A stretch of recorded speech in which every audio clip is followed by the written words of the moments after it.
Sweden میں ایک بادشاہ رہتا تھا اور اس بادشاہ کی 3 بیٹیاں تھیں۔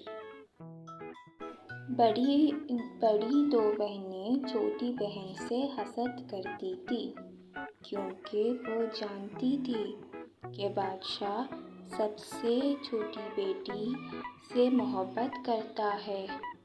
ان کی یہ کوشش ہوتی تھی کہ کسی بھی طرح بادشاہ کے دل سے چھوٹی بہن کی محبت نکال دیں۔ وہ اکثر بادشاہ سے چھوٹی بہن کی برائیاں کرتی رہتی تھی۔ شروع میں تو بادشاہ بڑی بہنوں کی باتوں کو نظر انداز کرتا تھا، لیکن آہستہ آہستہ اس کے دل میں بھی میل آنا شروع ہو گیا اور وہ اپنی چھوٹی بیٹی کو شک کی نگاہوں سے دیکھنے لگا۔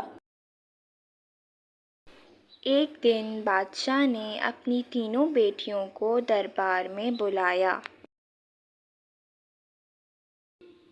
ایک دن بادشاہ نے اپنی تینوں بیٹیوں کا امتحان لینے کا فیصلہ کیا۔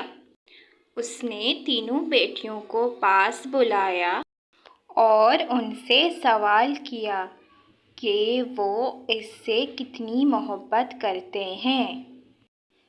سب سے بڑی شہزادی بولی، ابا حضور، مجھے آپ آسمانی خدا کی طرح عزیز ہیں۔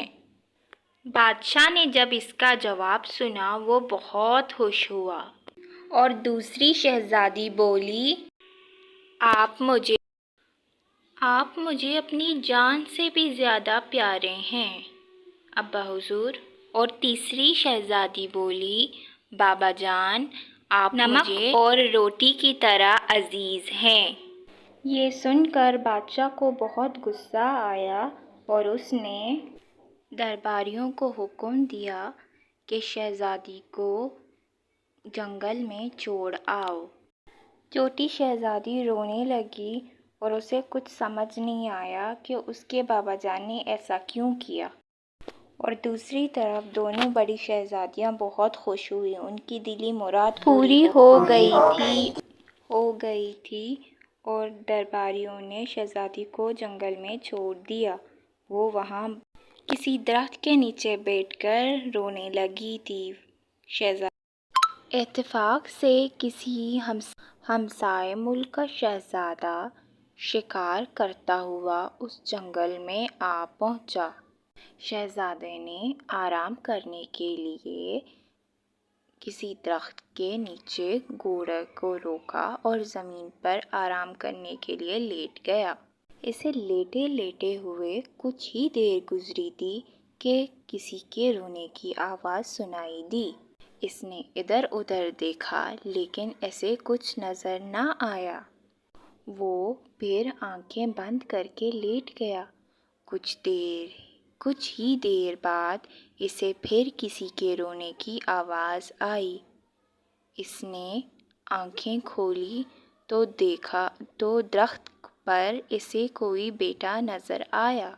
شہزادے نے فوراً اٹھ کر کھڑا ہوا اور وہ اوپر درخت میں دیکھنے لگا تو وہاں اسے ایک خوبصورت شہزادی نظر آئی۔ اس نے شہزادی سے ہمدردی کے ساتھ بات کی اور وہ اسے نیچے آنے کو کہا۔ شہزادی نے جو ہمدردی کی باتیں سنیں تو درخت سے نیچے اتر آئی۔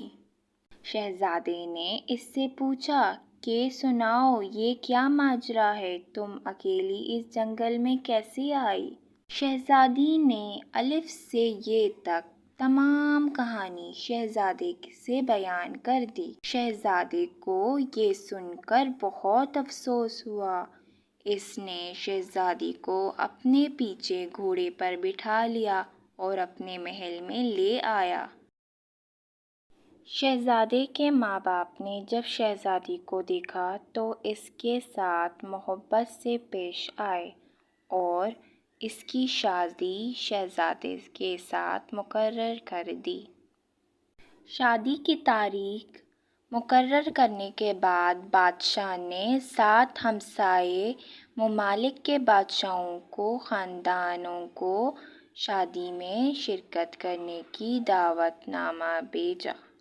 شادی کے روز جب شاہی مہمان آئے ان میں شہزادی کے والد اور دونوں بہنیں بھی شامل تھیں۔ جب مہمان کھانا کھانے میں شریک ہوئے تو انہیں دنیا بھر کے لذیذ پکوان کھانے کے لیے پیش کیے گئے، لیکن کسی کھانے میں بھی نمک نہ تھا اور نہ ہی دسترخوان پر روٹیاں رکھی گئی تھیں۔ جب مہمان کھانے کے لیے دسترخوان پر بیٹھے تو کھانا کھانے لگے تو سب باری باری ایک دوسرے کا منہ تکنے لگے، کیونکہ کسی بھی سالن میں نمک نہ تھا اور ایسا بد ذائقہ کھانا حلق سے کسی صورت نیچے نہ اترا تھا۔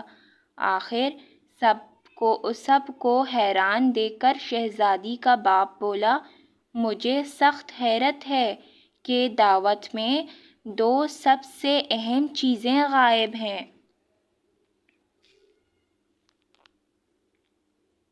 شہزادے کے والد نے شہزادی کے والد کی بات سنی تو بولا، یہ اہتمام ہمارے بیٹے کی دلہن نے کیا ہے، اسی سے پوچھتے ہیں آخر ایسا کیوں ہوا ہے۔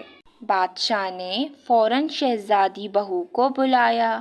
شہزادی دوپٹے میں منہ چھپاتے ہوئے بولی، آپ کن 2 چیزوں کا ذکر کر رہے ہیں؟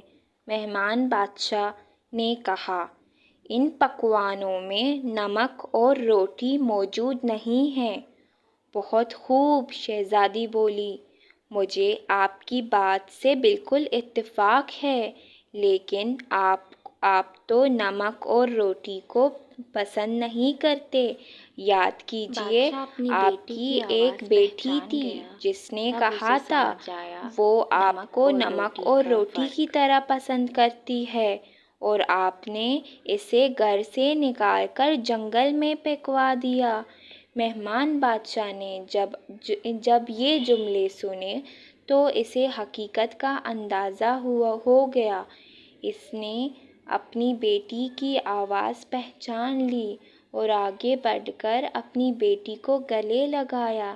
اسے خوشی ہوئی کہ اس کی بیٹی زندہ سلامت ہے۔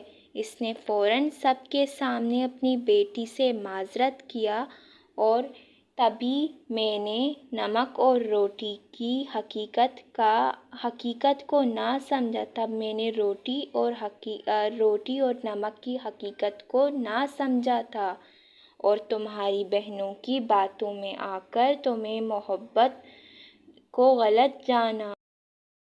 بادشاہ نے شہزادی کو دوبارہ گلے لگا لیا اور اس طرح شہزادے اور شہزادی کی شادی ہو گئی۔